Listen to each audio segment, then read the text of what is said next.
Discuss ചെയ്യാൻ പോകുന്ന സ്റ്റീരിയോകെമിസ്ട്രി of reactions on നോർബോർണൈൻ.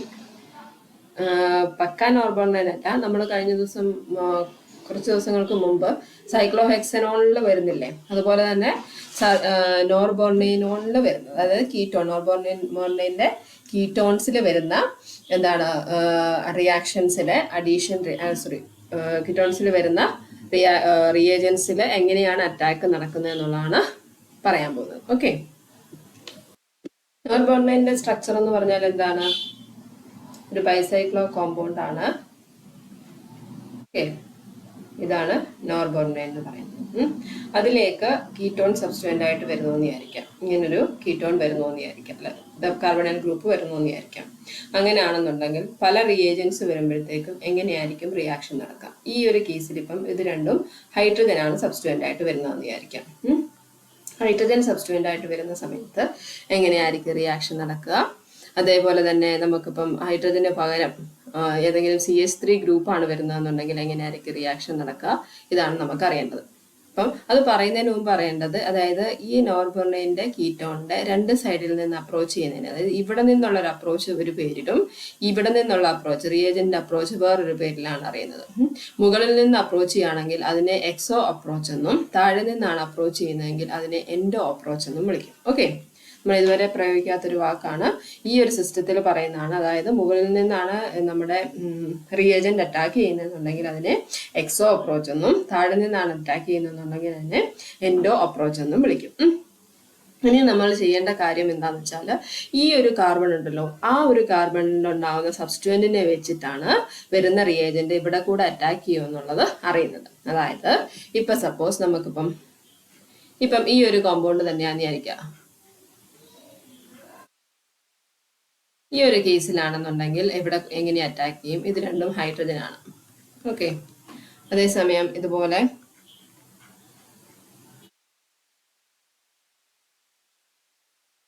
ഇവിടെ രണ്ടും CH3 വന്നാൽ എങ്ങനെയായിരിക്കും റിയാക്ഷൻ നടക്കുക? എവിടെ കൂടെ ആയിരിക്കും റിയേജന്റ് അറ്റാക്ക് ചെയ്യുക? അതുപോലെ തന്നെ വേറൊരു ചോദ്യം പോസിബിൾ ആണ്, അതായത്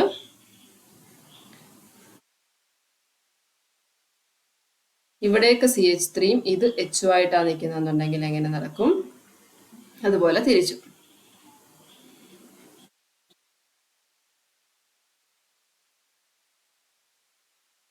ഇവിടെ CH3 ഇവിടെ HO നിൽക്കുകയാണെന്നുണ്ടെങ്കിൽ എങ്ങനെയായിരിക്കും റിയാക്ഷൻ നടക്കുക? ഇത് നമ്മൾ അറിഞ്ഞിരിക്കണം. കാര്യം നമുക്ക് ഈ ടൈപ്പ് കോമ്പൗണ്ട്സ് സ്ഥിരമായിട്ട് എക്സാമിന് ചോദിക്കാറുണ്ട്. നെറ്റിനും ഗേറ്റിനും ഒക്കെ ആണെങ്കിൽ ഇതുപോലത്തെ ചോദ്യങ്ങൾ ചോദിക്കാറുണ്ട്. അപ്പോൾ അത് അറിഞ്ഞിരുന്നാൽ മാത്രമേ ഇതിൻ്റെ പ്രോഡക്റ്റിലേക്ക് നമുക്ക് എത്താനായിട്ട് പറ്റത്തുള്ളൂ. ഇതിനകത്ത് ചെയ്യേണ്ടത് ഇത്രയേ ഉള്ളൂ.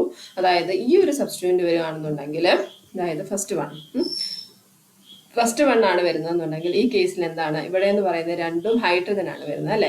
ഹൈഡ്രജൻ എന്ന് പറഞ്ഞാൽ എന്താണ്? സ്മോൾ സൈസ് ഉള്ള ഗ്രൂപ്പുകളാണ്. അപ്പം അതുകൊണ്ട് തന്നെ അത് എന്താണ്? സ്റ്റെറിക് എഫക്റ്റ് ഒന്നും തന്നെ ഉണ്ടാക്കുകയില്ല. അതുകൊണ്ട് അപ്രോച്ചിങ് റിയേജന്റിന് എക്സോ പൊസിഷനിൽ കൂടെ അറ്റാക്ക് ചെയ്യാനായിട്ട് പറ്റും. എക്സോ പൊസിഷനിലേക്ക് അറ്റാക്ക് ചെയ്യാൻ പറ്റും എന്ന് പറയുമ്പോഴത്തേക്കും ഇവിടെ കൂടെ ആയിരിക്കും. ഇപ്പം സപ്പോസ് ലിഥിയം അലൂമിനിയം ഹൈഡ്രൈഡ് അല്ലെങ്കിൽ സോഡിയം ബോറോ ഹൈഡ്രൈഡ് വെച്ചിട്ടാണ് ഇവിടെ ട്രീറ്റ് ചെയ്യുന്നതെന്ന് വിചാരിക്കാം. NaBH4 എന്തിനാണ് യൂസ് ചെയ്യുന്നത് നമ്മൾ പഠിപ്പിച്ചിട്ടുണ്ട്, അല്ലേ?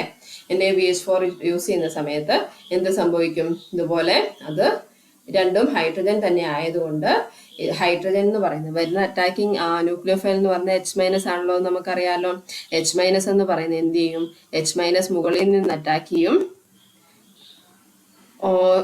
മൈനസ് ആയിട്ട് മാറും. പിന്നെ ഹൈഡ്രോളിസ് കഴിയുമ്പോഴത്തേന് അത് OH ആയിട്ട് മാറും. ഓക്കെ, ഈ ഒരു കേസ് ആണെന്നുണ്ടെങ്കിൽ എന്ത് സംഭവിക്കുന്നത് വെച്ചാൽ രണ്ട് CH3 മുകളിൽ നിൽപ്പുണ്ട്. അങ്ങനെ വരുമ്പം ഈ മുകളിൽ കൂടെ ഉള്ള അറ്റാക്ക് എന്ന് പറയുന്നത് ബുദ്ധിമുട്ടായിരിക്കും, സ്റ്റെറിക് ഹിൻഡ്രൻസ് ഉണ്ടാക്കും. അപ്പൊ അതുകൊണ്ട് എന്ത് സംഭവിക്കും?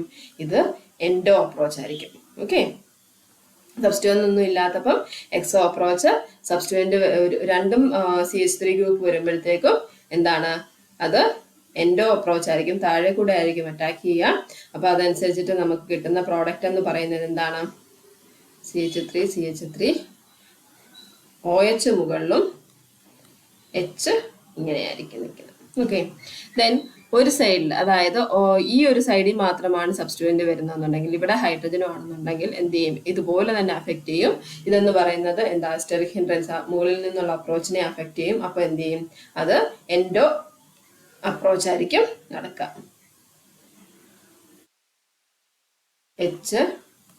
CH3 പിന്നെന്താണ് എൻഡോ അപ്രോച്ച് ആകുമ്പോഴത്തേന് എങ്ങനെ വരും? എച്ച് എന്ന് പറയുന്നത് ഇങ്ങനെ വരും, OH ഇവിടെ വരും. ദെൻ ഈ ഒരു കേസിൽ CH3 ഇങ്ങോട്ടേക്ക് മാറിയിരിക്കും. ഇപ്പം ഇവിടെയാണ് C ഡബിൾ ബോണ്ട് O എങ്കിൽ നമുക്ക് എന്ത് ചെയ്യാം, ഇത് സ്റ്റെറിക് ഹിൻഡ്രൻസ് ഉണ്ടാക്കുമായിരുന്നു. പക്ഷെ ഈ സൈഡിൽ നിൽക്കുന്നത് കൊണ്ട് തന്നെ ഇവിടെ ചെറിയ ഗ്രൂപ്പ് ആയതുകൊണ്ട് ഇവിടെ നിന്നുള്ള അറ്റാക്ക് എന്ന് പറയുന്നത് കുഴപ്പമില്ല. അപ്പോൾ അതുകൊണ്ട് എക്സോ പൊസിഷനിൽ നിന്നായിരിക്കും റിയേജന്റ് വന്ന് അറ്റാക്ക് ചെയ്യുക. അതനുസരിച്ചിട്ട് നമുക്ക് എന്ത് കിട്ടും? നമുക്ക് ഇങ്ങനെ ഇത് CH3, ഇത് H, റിയേജന്റ് H മുകളിൽ കൂടെ അറ്റാക്ക് ചെയ്യുന്നു OH. അപ്പം ഇങ്ങനെയായിരിക്കും ഇതിനകത്ത് അറ്റാക്ക് നടക്കുന്നത്. ഓക്കെ, ഇനി ഈ ഒരു ഇത് കീറ്റോണിന് പകരം ആൽക്കീൻ വന്നാലും ഇത് തന്നെയാണ് അവസ്ഥ. അപ്പം ഡബിൾ ബോണ്ട്, അതായത് ഡബിൾ ബോണ്ട് Oയ്ക്ക് പകരം ഡബിൾ ബോണ്ട് മാത്രമായിട്ട് വരിക, ആൽക്കീൻ മാത്രമായിട്ടാണ് വരുന്നതെന്നുണ്ടെങ്കിലും അന്നേരം എന്ത് സംഭവിക്കും? ഈ പറയുന്നത് പോലെ എക്സോ ആൻഡ് എൻഡോ അറ്റാക്ക് എന്ന് പറയുന്നത് ഇതേ രീതിയിൽ തന്നെ ആയിരിക്കും പോകുന്നത്. എന്തുകൊണ്ടെന്നാൽ സബ്സ്റ്റിറ്റ്യൂവന്റിന്റെ എഫക്റ്റ് വരുന്ന അനുസരിച്ചിട്ട് അത് ഇങ്ങോട്ടും ഇങ്ങോട്ടും മാറും. ഓക്കെ, ഇത് ഇപ്പം ഓസ്മിയം ടെട്രോക്സൈഡ് ആണ് അറ്റാക്കിംഗ് റിയേജന്റ് എന്ന് വിചാരിക്കുക. ഓസ്മിയം ടെട്രോക്സൈഡ് എന്ത് ചെയ്യും എന്നാണ് പറഞ്ഞത്? സിൻ ഡൈഹൈഡ്രോക്സിലേഷന് വേണ്ടി യൂസ് ചെയ്യുന്നതാണ് ഓസ്മിയം ടെട്രോക്സൈഡ് എന്ന് പറയുന്നത്. അപ്പൊ എന്ത് സംഭവിക്കും? ആൽക്കീനിലേക്കാണ്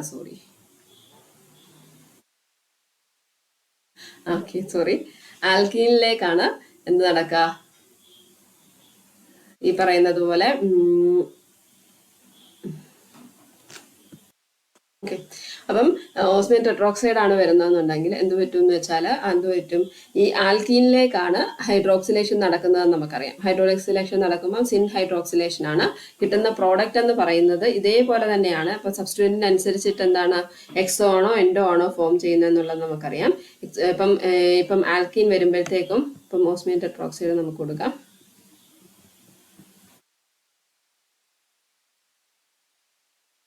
ഓക്കെ, ഇത് ഇവിടെ ഓസ്മിയം ടെട്രോക്സൈഡ് ആണെന്നുണ്ടെങ്കിൽ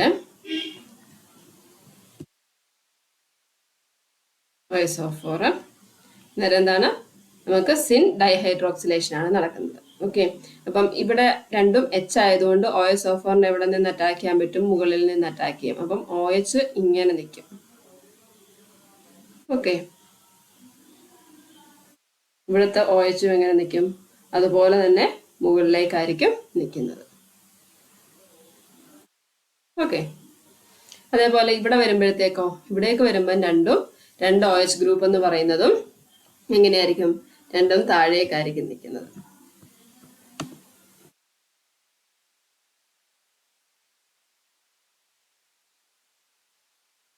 ഓക്കെ,